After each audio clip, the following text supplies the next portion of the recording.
Welcome to... Hindi, joke. Nagulat. Miss Sherlyn Kim, how would you like me to call you? Miss Kim? Sherlyn na lang. No, Sherlyn na lang. Wala nang Sherlyn miss. na lang. Yes, no.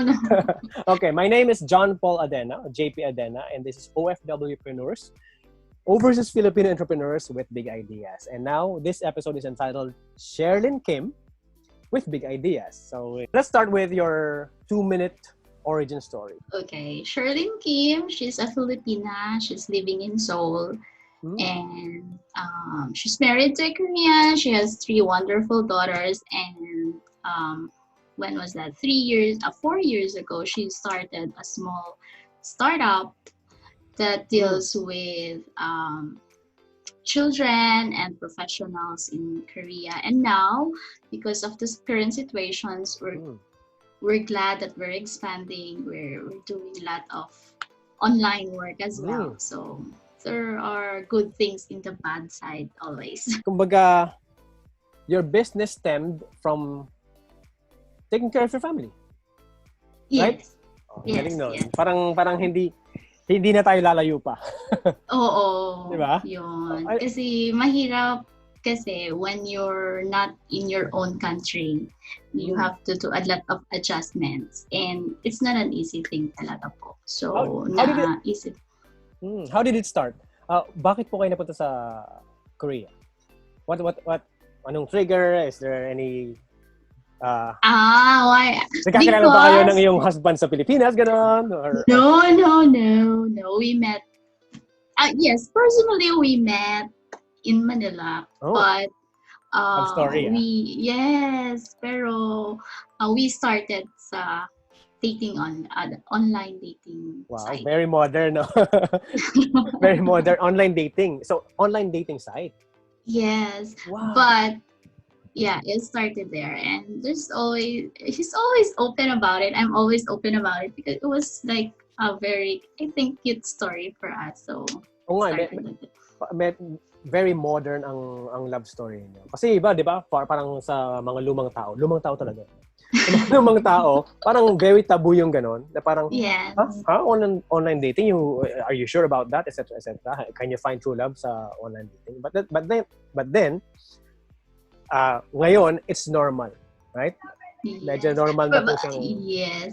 And at first, he told me, I don't know, maybe I would make a video about it. At first, he was just challenged about me because he kept on sending me messages and I was not responding that time. So he said, I was so challenged with you because whenever I do like chat with other girls, also let's accept that, they're so friendly and they would respond right away. But he said, I sent you a lot of messages and you're just ignoring me. And I said, I was just interested. I don't know. So one time... So he's in Korea and then you're messaging and then he went to Philippines? Yes. Wow. And at what time? He said, yung haba ng hair. Napahawak tuloy ako. But at what time? It was like Valentine's Day and it was like, I think that was February 13. It was Saturday, and he told me, "Okay, I'm gonna meet you in Manila on Valentine's Day." And I said, "Okay, I'm not believing in you." Yeah, I was in the office. I was working in Makati then, and then he called me. Did you pick me up in the airport? I said, "What?" So that's the long story. Okay, so ang nangyari, he went to Philippines and then you met and then you went back to Korea. It's like or nag-work pa siya sa Pilipinas, like stay. No, he didn't. But he kept on visiting every weekend. Every weekend, parang ano lang parang lang parang he would come on like Saturday morning and he will leave like the 1 a.m. flight from Manila to Seoul. He would catch the flight to catch up with his work. Yes. So he'll go directly to the office. So he was doing that for less than a year. And then, so when you asked him, what was your greatest investment? You! Talaga? Ang galing So nakakatuwa kasi parang sa movies wala nakikita yung ganung yung mga ganung kwento, di ba? Tapos pupunta. Actually marami ngang mga kwentong ganun na parang a foreigner pupunta dito and then pupunta doon and then love story nila, yung mag-meet sila online, mga ganun, di ba? But it's a normal thing right now, huh? So, just like us, hindi pa tayo nagme-meet, right? Yeah. We haven't met yet. So, but how did we get connected? Do you remember? Oh yes, book writing. Yeah. Yeah, book writing curriculum or what? University. Book writing challenge ni Sha Nasino. Yan. Ang galing na. Meron tayong common yung ang ating connection online. We're friends, but online, right? Yes. So nakakatawa kasi yung book nyo na-publish na, right? Yes. And then you're using it for work as well. Pagka parang connected siya sa work niyo. Yes. I'm still doing mine. It's taking a lot of time. I thought you published one. Hindi pa, but malapit na. Soon. Yeah, soon, very soon. It's a long story kung ba't nangyari yan. But it's not about me today. It's about Miss Sherlyn Kim. So, ang nangyari online, but the thing is, our connection is Miss Shanasino and a book, right? Books. Book ang ating Do you read a lot? Lately, yes, because of the COVID. Yeah. So, kumbaga, you know that you learn from books, and that's why you made a book yourself, right? Yes. Meron ba kayong hack? Any hacks on reading fast or as a reader yourself? Well, I'm not sure if I can call it as a hack, but whenever I do household chores, I like listening to my audio files, books. Oh, so audiobook. Audiobooks. I'm not sure if it's a hack, but sometimes it's a different feeling also if you are holding the book itself and you're reading and you're drinking with your cup of coffee. That's my me time. And sa mga bata, they don't know that, right? Yung gano'n. Normal sa nila yung Kindle, yung Audible. Meron akong app actually, but iba yung feeling when you're like outside, you're alone, and you're reading your favorite book. Iba With coffee. Yeah. Coffee, right? So my husband understands me well when I said, can I go out? Like if the kids are already on bed and I have nothing to do at night, and I will just go out on our nearby coffee shop and I'll just get a book to read. He knows me very well. Yan yung me time mo, right? Oo, because sometimes it helps him.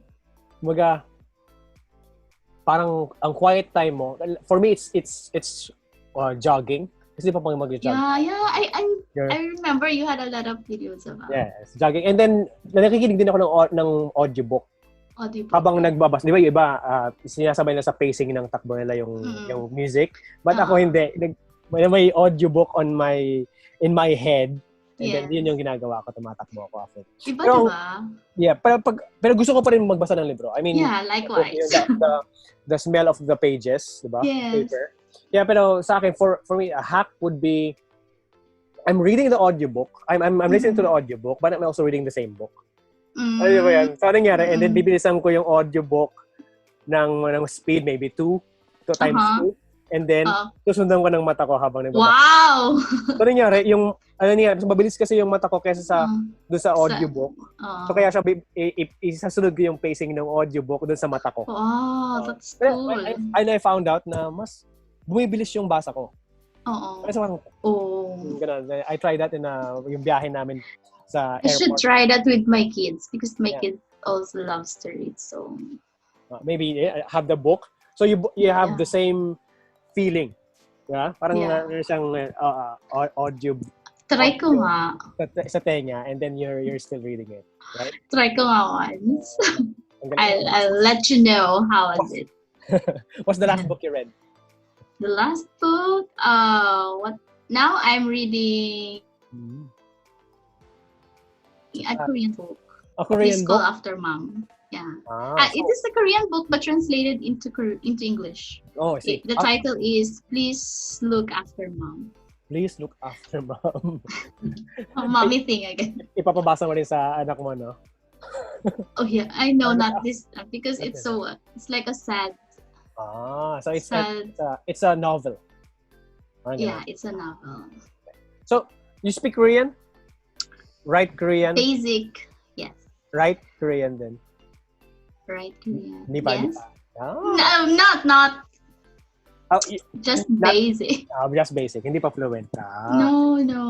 Okay. So, yung company or yung business na you made, it's about what? Actually the industry is education. So we're Mm. helping people to learn how to be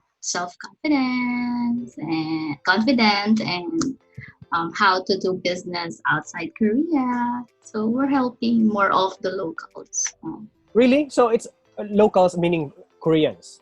Koreans. Okay, so the business is helping them to make businesses outside of Korea? Yes. Wow, that's interesting. Because language is a barrier here, so we're helping them how to be confident in dealing businesses outside Oo nga. Korea. It's, di ba parang maraming Koreans na pumupunta sa Pilipinas to learn English. Yes. But then, you help them to also learn English? It's like that? No, I'm more on Confidence building. business English or business communication, or how do you business. For example, there are a lot of engineers here coming to the Middle East, Uh-huh. so we're helping them how to act properly outside, because Korea is like unique country because they have unique culture. They love their culture so much, so they are not that open on how things are done outside their country. So parang you're helping them with other cultures. Yes. Parang ganon. So immersing them on a culture of a different country so that they can interact with each other more harmoniously. Yes. But I'm focused on the business side, business culture. Business culture. Yeah. So like, how do you do business, for example, in a particular country? And it's like training here. So they contact me whenever they have personnel or manpower to be deployed somewhere else. They do trainings under me. So I go to their company and train them. Oh, I see. So are you a registered OFW or overseas Filipino worker? Not really. Technically, no, because technically no. Oh, so but we have like CFO registration. Oh. Like on commission on Filipino overseas. Oh. I'm not familiar with that. Hindi ako. So I think that is for like Filipino married to a foreigner. Just for the country to monitor who are out of the country overseas, who are out of the country. Naka-register pa rin siya sa government natin. Not OFW, but CFO, Commission on Filipino Overseas. Oh, galing ah. Parang hindi ako familiar. Wala kaming ganun sa Hong Kong. Baga, your OFW or second generation, third generation is like that. But hindi ako familiar. At least now I know. Right?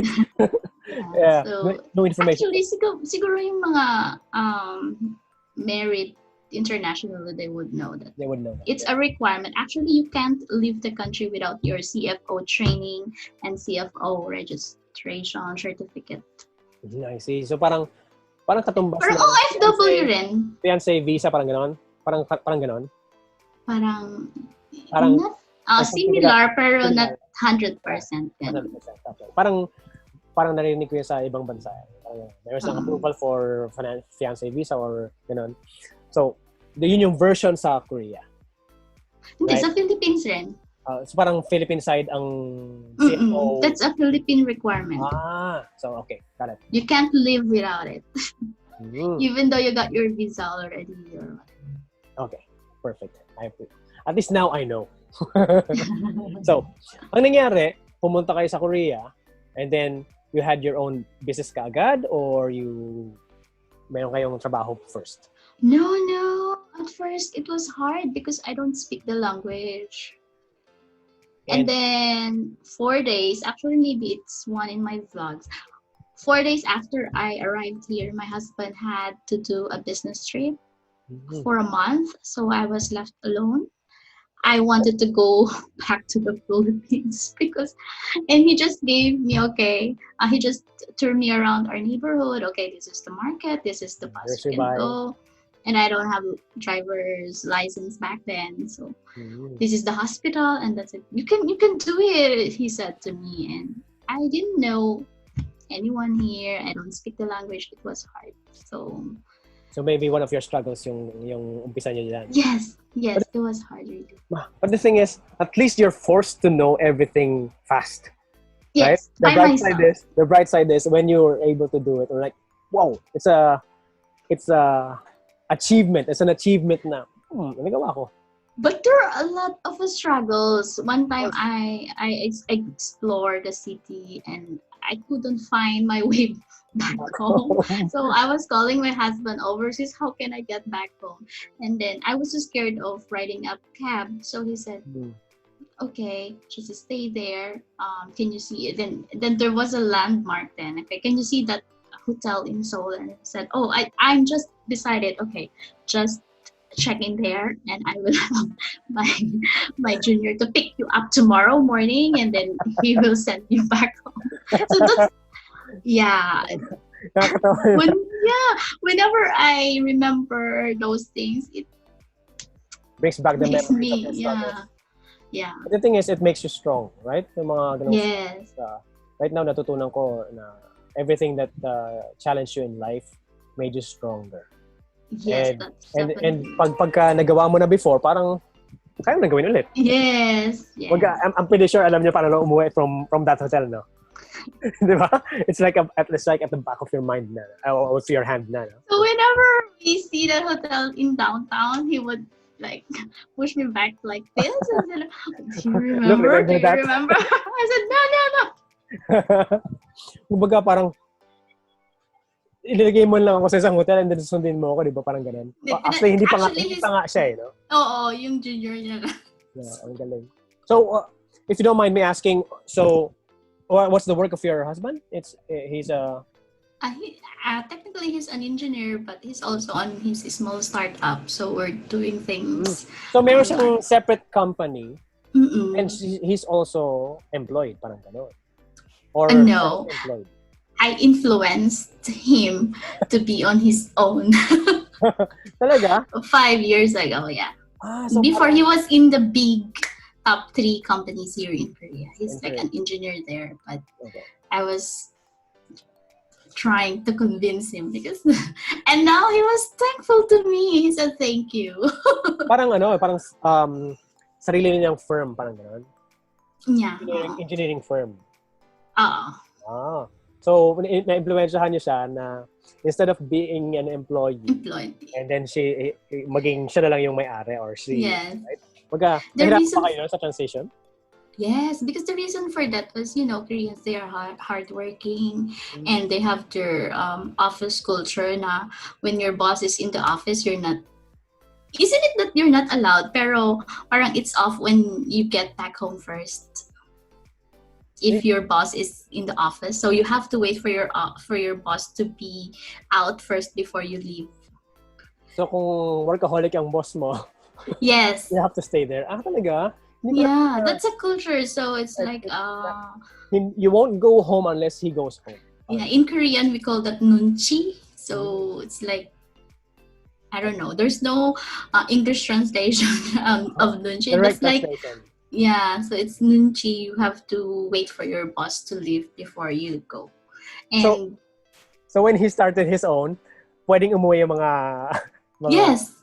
So you changed the culture. Kumbaga parang yes. You ask the employees to. Anyway, he just have few staff, and another thing is he allowed to work like what do you call flexi time.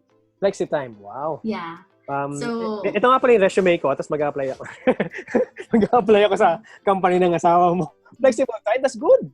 Kasi parang, right now, very, na ngayon sa nangyayari sa pandemic, di ba? Parang, medyo nag-a-adjust na ang mga companies ngayon on a flexi time as well. Kasi nga, kung work from home ka, then you have to be flexible, di ba? Yeah. Kumbaga, even you before, can't force anyone to work at home or at a certain time.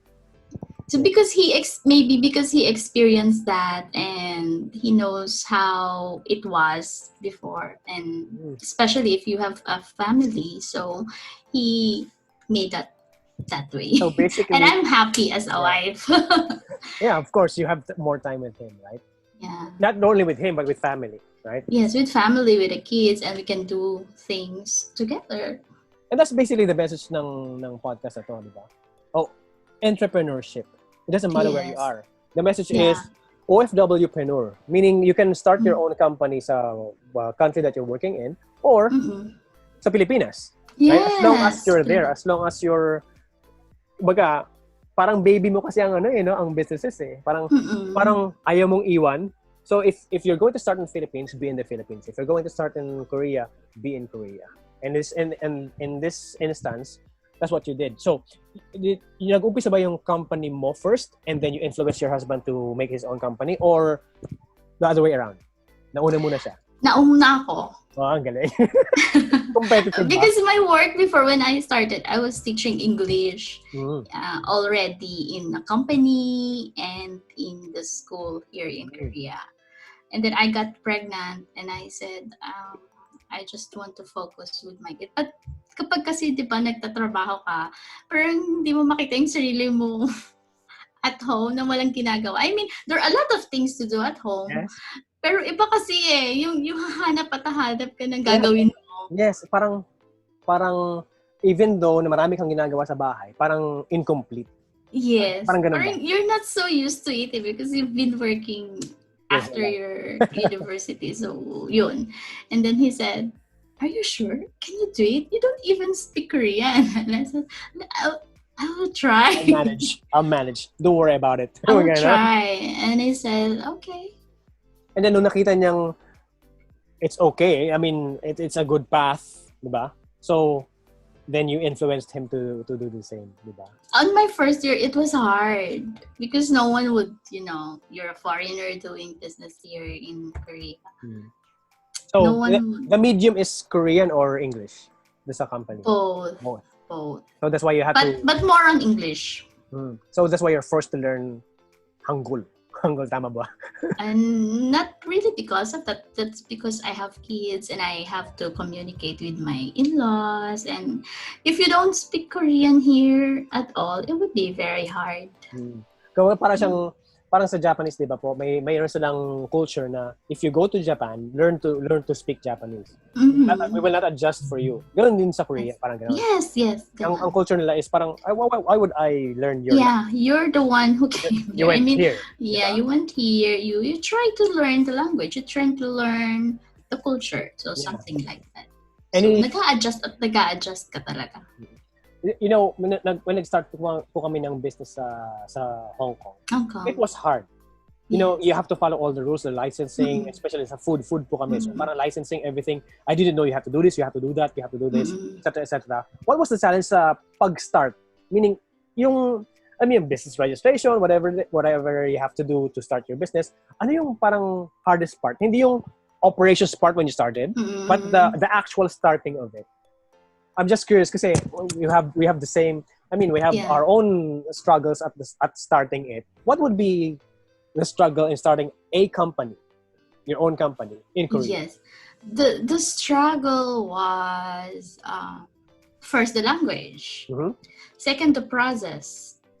How would I start? And it was good then because there are a lot of programs ng Korean government for foreigners or for Koreans who wanted to start. There are a lot of startup programs here in Korea. So, yun. Before I started, I make it a point na mag-avail ng mga programs, mag-aral how it is para mas easier. So, nag-attend ako ng training for free ng Korean government. So you went parang the first thing you did is went online, and if there are free trainings, parang gano'n. Yeah, I search in ganyan. And there are a lot actually. There are a lot of parang they help you step by step, parang gano'n? Yes. Kung sa Philippines, meron nga yung one-stop business center.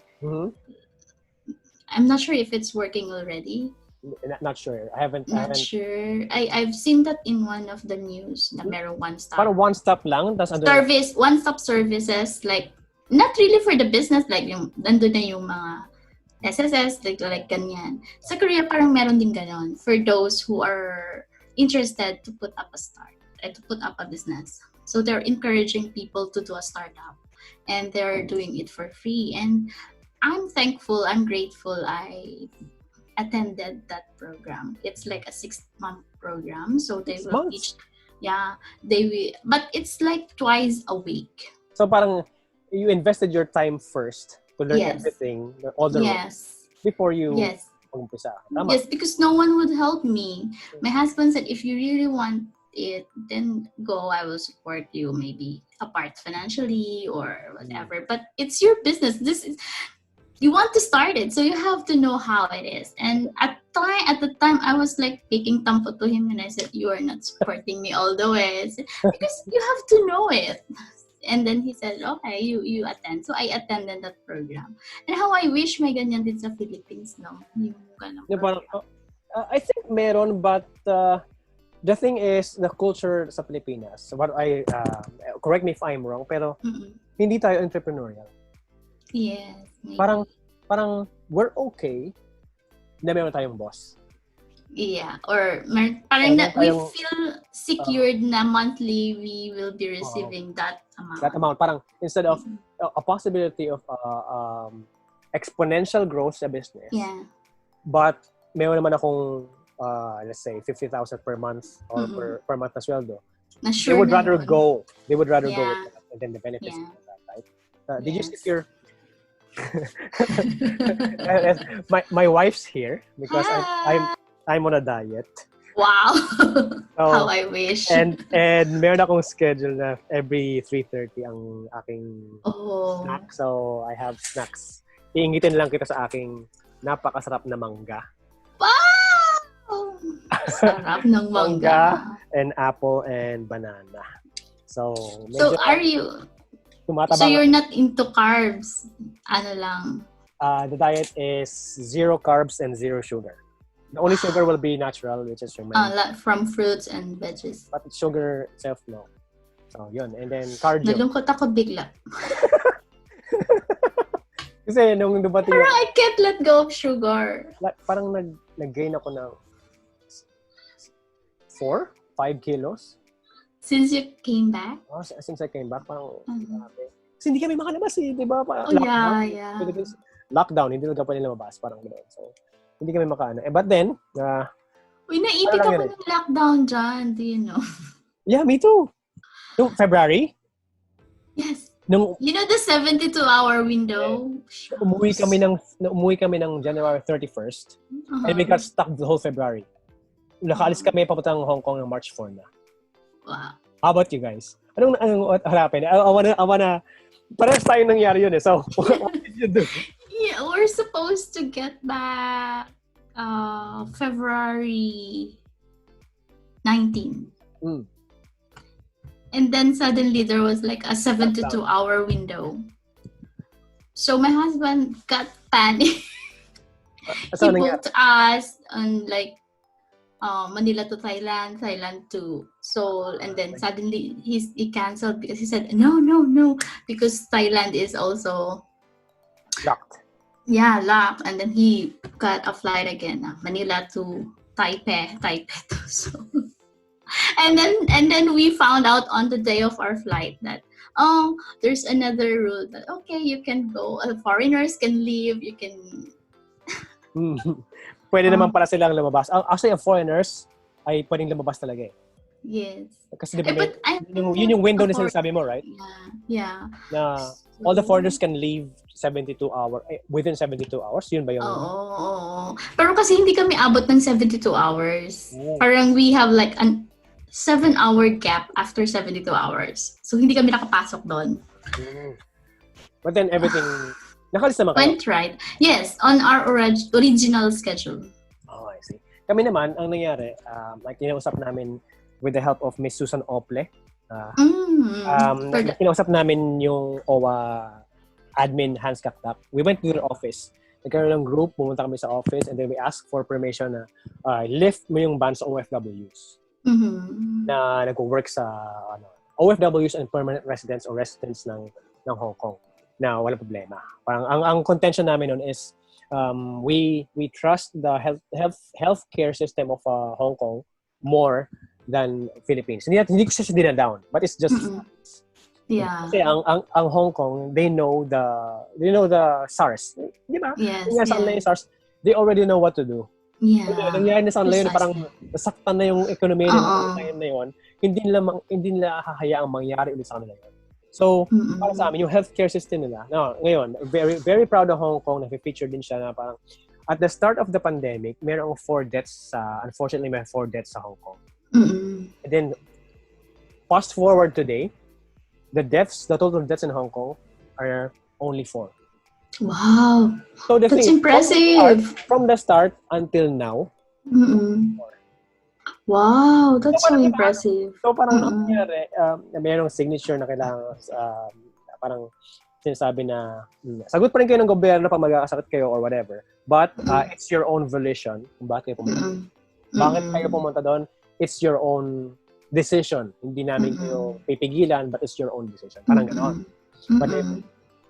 And then there's proud to say na mayroon din silang program na if you get sick of the COVID-19 sa Hong Kong, you don't have to pay anything.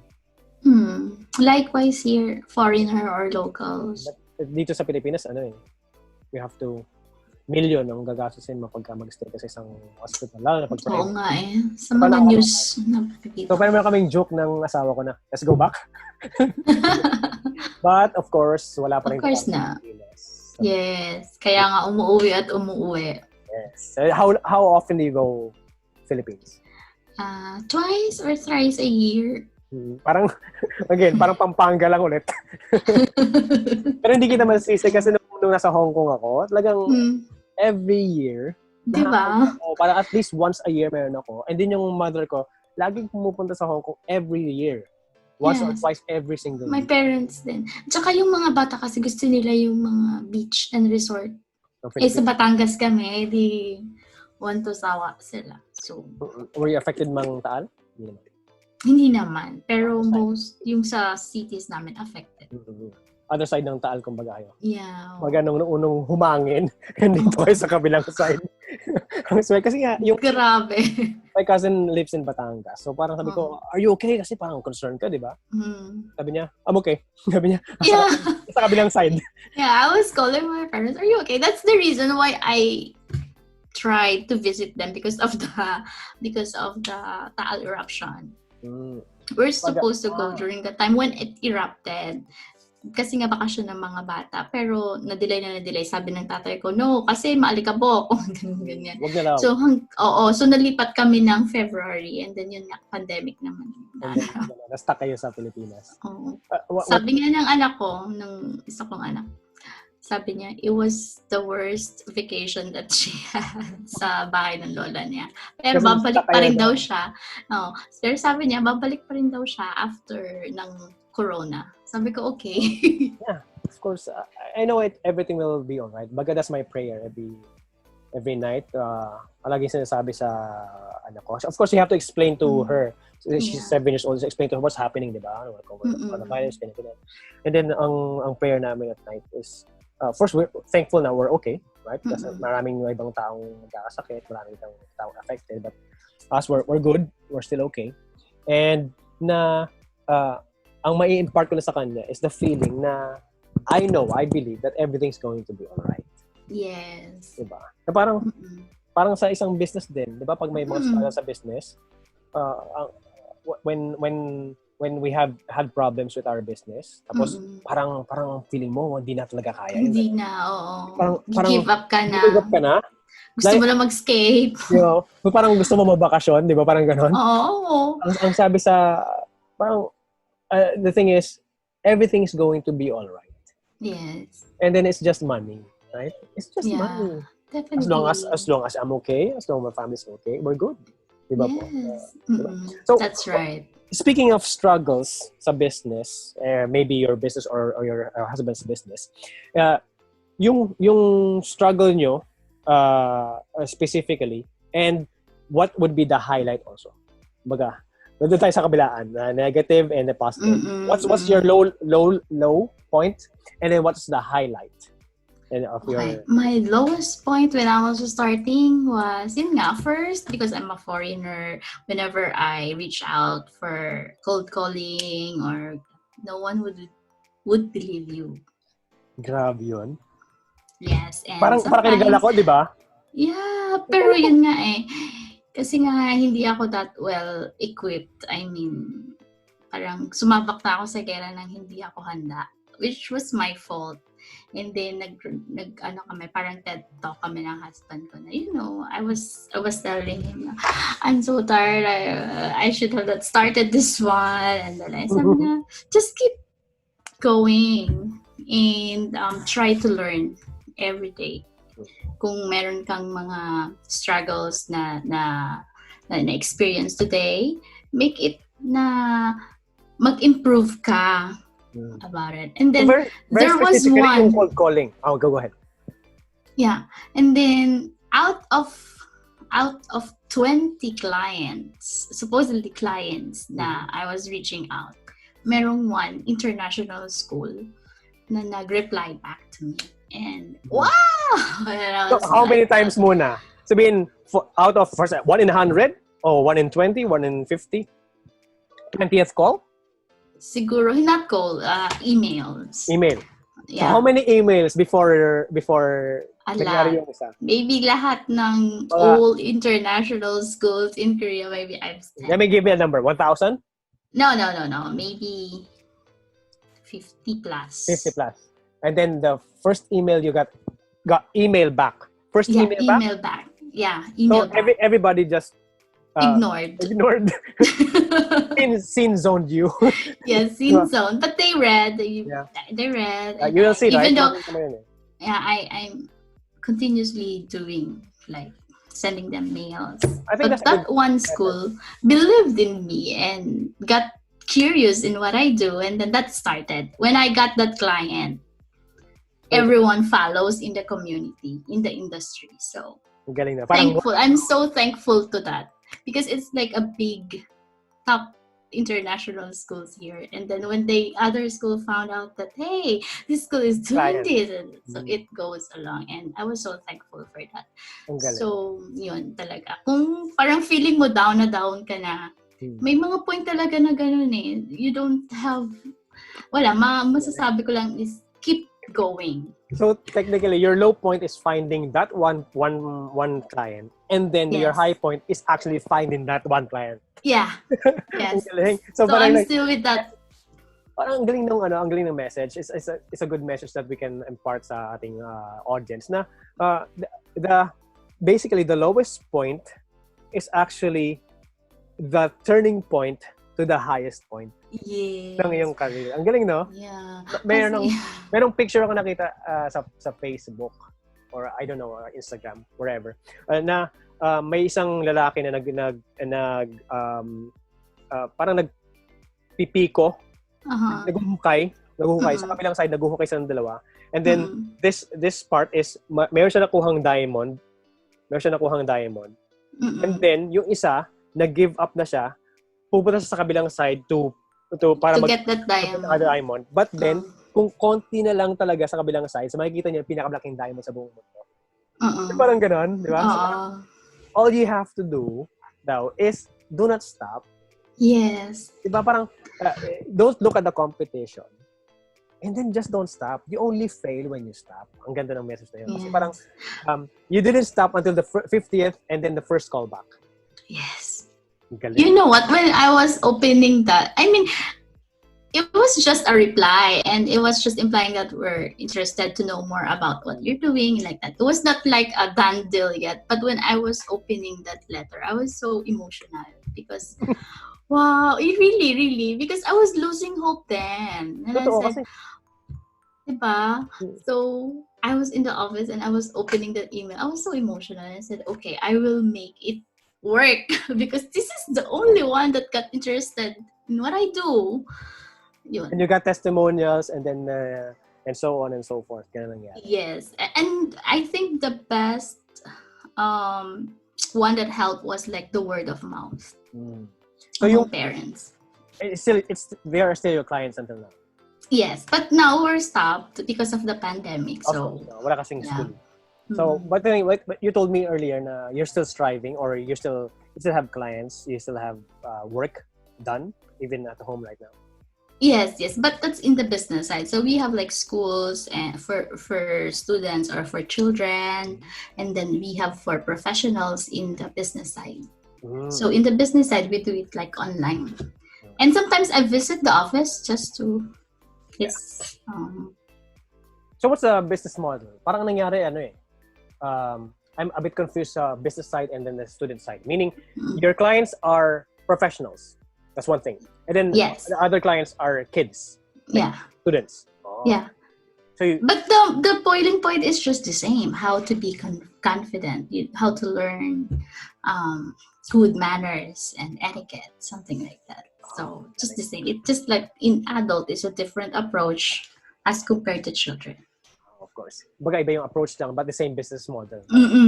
Okay. Technically, you're the same, but the way to say it is different. Because of course, you have to make it playful or storytelling sa kids, parang ganon. Yes. Parang ganon. Oh, I see. So, does it cater like, kinder until whatever age? Yeah, we're catering from 6 to high school, 17, 18. And there are a lot of parents that calling us that can you help us because my child is in teenager stage, into a challenge and something like that. I think I'll be needing your services in the future. I think in the near future.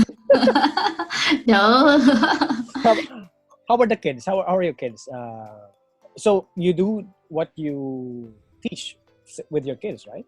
Yeah, but I would like to have a disclaimer. I'm not a perfect one. Sometimes I'm also struggling in holding on my temper and like everybody else. Yung ugat sa ating tempo lumalabas. Ganun. Oh, you know what? When the good thing, sorry, my kids just arrived maybe. The good thing about it is that when they see me, whenever I'm in that situation that I'm about to burst out, they would pat on me. Mama, you told me whatever the situation is, be kind, be compassionate. Be kind, be compassionate. Be patient. I said, okay, I remember. And so something like that. So they would exactly back, right? know when, Ang galing na, no? Sometimes it takes the honesty and the straightforwardness of your child to make you realize na yung tinuturo mo sa kanya, bumabalik sa'yo. But in a good way. In a good way. In a good way. Parang wala, mapapatahimik ka na lang. Parang, oo nga, no? Parang tamimik ka na lang, no? Parang, oo nga, no? yung that time, it was happened like, I had a morning meeting and we had to catch up yung sa bus niya. And wala na kaming oras. And then gusto niya magpalit ng shoes. Nakasuot na siya. I was about to burst out. I said, Mommy, sorry. I really want to wear these shoes. And you told me that it's okay sometimes to be like that. And you told me to be kind, patient. Okay, anak. Balik sa kanya. Ang galing, no? Ang lakas ng power ng lambing, no? Yes. So, parang pag nilambing ka na ng anak mo, parang you melt. Yeah, of course. So, parang ang seryoso natin masyado eh. So, maybe a little bit question may mag about face tayo. Okay. Have you Googled yourself? Yes. Many times. Many times? So, you just do, parang lately, nakaka-Google mo lang na sarili niya? I did the last one 3 weeks ago because I had a client that told me that I asked him because he's overseas. I asked him, how did you find me, my services? And because I knew that my website is also down. I was not able to renew licenses on the thing. And he said, Google. And then I tried to Google myself as well. But tinek mo kung paano ba niya ako nahanap? Kasi it's so, parang, paano mo ko nahanap? Hindi naman ako nagma-market lately because of the pandemic nga. So, it means the website Sherlyn Kim or website of the business? No, Sherlyn Kim. The Sherlyn Kim website. I'm planning on to launch a new one. Yeah, renew. I see. Nakita ko nga, may marami kang of course, I Googled you. Talaga na yan. So, parang you've been posting a little bit more sa social media now. Diba? Parang meron kang vlog. So, what's that vlog about? It's everything under the sun. Anything? No, but I'm actually want to focus on like travel and food plus parenting, something like that. That would definitely help kasi parang ang traveling ngayon ang sumisikat dahil wala nakaka-travel. So parang laging throwback, no? Throwback na mga travels na yung mga nakikita mo ngayon. Galing, no? Sad nga kami lahat ng travels namin this year. Na-cancelled na. Saan dapat? We do have like supposedly this May, Saipan and Guam. And then on summer break, we're supposed to visit my sister in UK. But wala na. Next year na lang siguro. But the thing is, we're good, right? Kasi yes! It's fun. We still have business, right? We still have business coming in. And everything's healthy? Everyone's healthy? Yes, everyone is healthy. That's good. Thank you. Yun nga. Yeah. Thankful tayo. Kayo rin. Sana. Thank you for that. I appreciate that. It's good na people are checking up on you, right? Yes. That's why I've been checking up on people right now. At magandang magandang parang platform to say hi. Kung nangungumusta lang. Of course. Nangungumusta lang. Parang naisip ko ngayon, parang I need to finish the book. Kasi sabi ni Sherlyn, hindi pa pala tapos yung book ko eh. Parang ganun. But then I will do it. Don't worry. I'll do it. Medyo na-encourage ako ngayon na tapusin ko siya. Because nakausap na kayo, ang aking classmate sa 19 meron ako sinusulat rin, hindi ko rin matapos-tapos. Si Ma'am, family book. Kakausap ko lang kay Mirna at Ma'am. Kay Ma'am Mirna, kay Mami M. Mami N. Ang nakakatawa kasi siya din ang nag-influence sa akin ng business sa Pilipinas. I talked to her via Zoom. Hindi ko pa alam yung Zoom noon. So siya yung nag-Zoom sa akin. And then diba siya yung ma-business? Yes. Expert. So. Yes. And then I talked to her about everything under the sun about franchising, about starting up a business because she did everything. And there's so many, ang daming niyang experiences about it. And mostly about people handling. So, let's talk about the book that you're trying to write, family book. Yeah. Hindi ko matapos. So, it's about maybe your family? Yes, and families here in Korea. I see. Parang doon nag-system. Lagi naman gano'n, you're scratching your own itch. Yes. Talk about yourself. Talk about what you're experiencing. Yeah, something like that. Nakita ko kanina mayroong post about si J.K. Rowling. Gumawa siya ng... Ay, oo, nakita ko. Nakita mo rin yan? Bago niya, oo. Parang Ika-board. Parang ganyan, di ba? So parang galing, no? Parang 10 years ago pa yata niyang ginagawa niya. Tapos yun yung story na kinikwento niya sa mga anak niya when they were young. And then the feedback right now na malaki na sila is still the same, na parang kaya encourage siya na gawin pa rin yung ano. So I'm waiting for your book. Baka it's feeling ko, I feel that yung nabasa ko kanina at nabasa niyo rin is about like that. Magkapareho like that. Oh. Pero ewan ko. Sana matapos na. Ayan. Katulad ng tinagal-tagal ng aking pagsusulat ng book. My book is about home, right? But the thing is, I was not home yet. So how can I talk about something that I haven't done yet. Yes, precisely. So, hindi ko kaya siyang itapusin eh. So, parang it wouldn't be right. It wouldn't be appropriate na think home OFW and then you're not home. What's happening, di ba? Thing is, I might be judging myself, but I know na it's the right way. Baga, how can you teach others or impart the story to others na hindi mo pa ginagawa?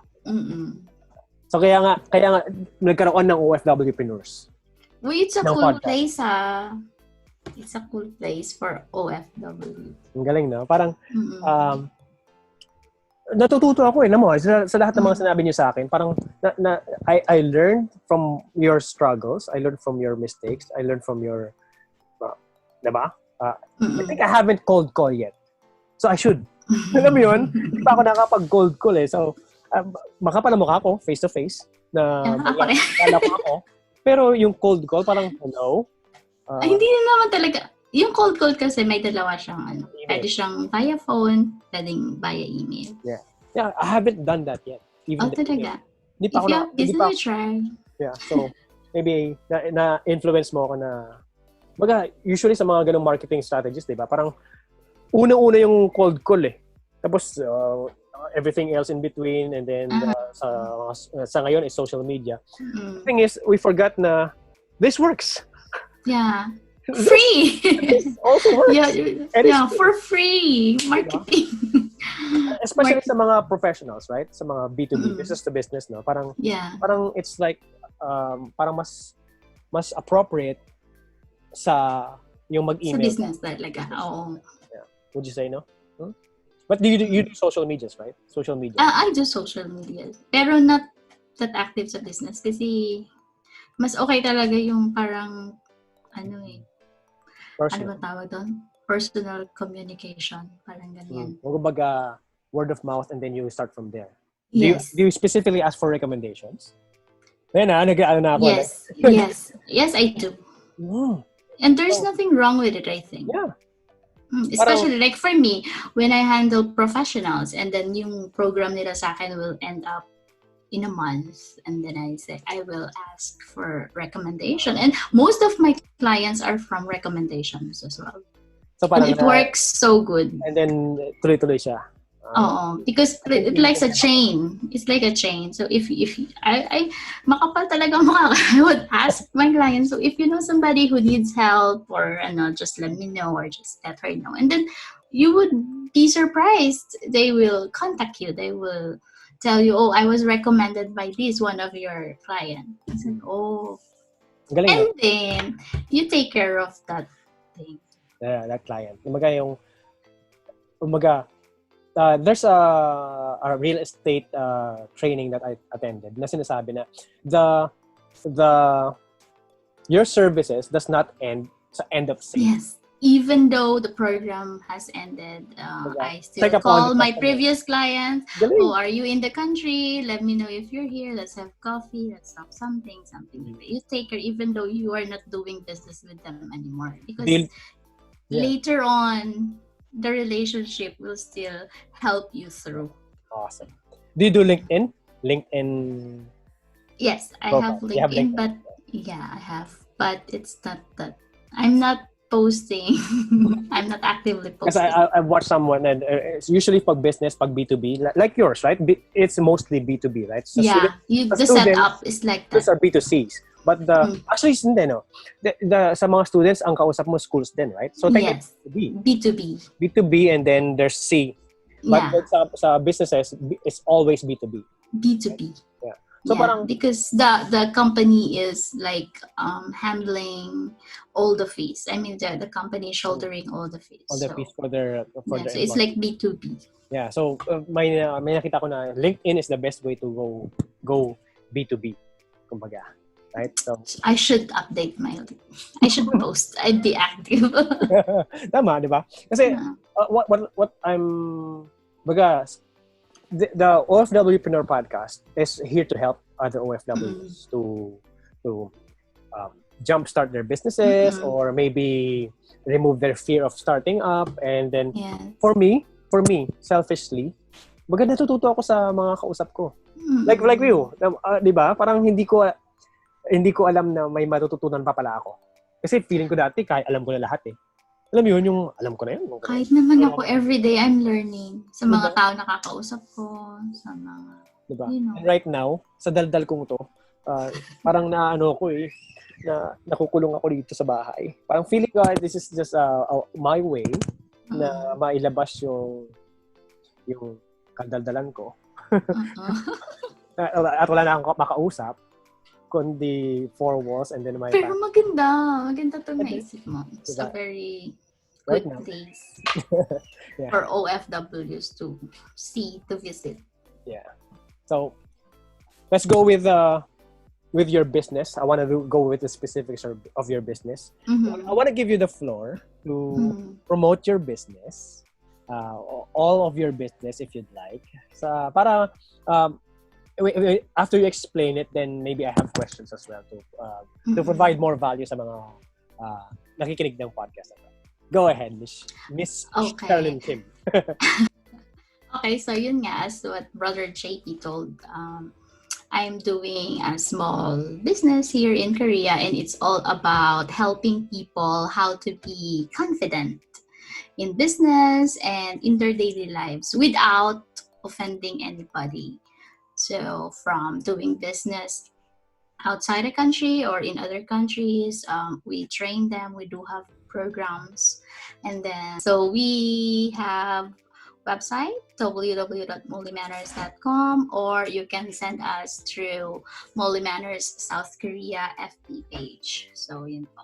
Oh, so if may you have FB page and inquiries, website. or if you want it to be personal inquiry, you can send us through email at sherlyn@mollymanners.com. Okay, that's MOLLY MANNERS.com. So Sherlyn@mollymanners.com. So you can send email us there for any inquiries, or if you just have questions that you want to be answered. Yeah. Pati yung website ng sherlynkim.com will be updated very soon, right? Yes, we're in progress. In progress. And you can check out her profile sa LinkedIn. Yan. Yes, LinkedIn. Yes, I have LinkedIn. Thank you for that. LinkedIn account, and then so Yes. that you can check all the business sides of her life or of her businesses. Maybe in the future, you will need her guidance. Diba? So, if you do have any message sa ating manonood, let's say para tayong celebrity na parang ako si Boy Abondo, tapos So you're in front of the mirror or something like that. Because we are in like pandemic now, or in a situation that is not so good maybe for us, so keep going. I mean, it might be hard for now. Don't lose hope. Just like me, I've know the feeling of being in that position, but I didn't lose hope. I just have my faith that in time it will be better, and at the end of the line there's a good thing waiting for me, and just like all of you. So just keep going. Awesome. That's a very good message. Baga, there's a rainbow always after the rain. Yes. Oh my God. Like just now, kakaulan lang dito sa Quezon City. So, maybe paglabas ko mamaya. So, may rainbow na. May rainbow na. That's a very good message, Miss Sherlyn Kim. I appreciate your time. Thank you. It was a nice conversation. No, it's afternoon. Yeah, afternoon. Okay. Yeah. For all the listeners out there, it's good morning, good evening, good afternoon. Have an awesome day. This is OFWpreneurs Podcast, and this is JP Adena and Miss Sherlyn Kim signing off. I've been flying from town to town, from London to Taiwan. I've been all around the globe trying to protect your soul.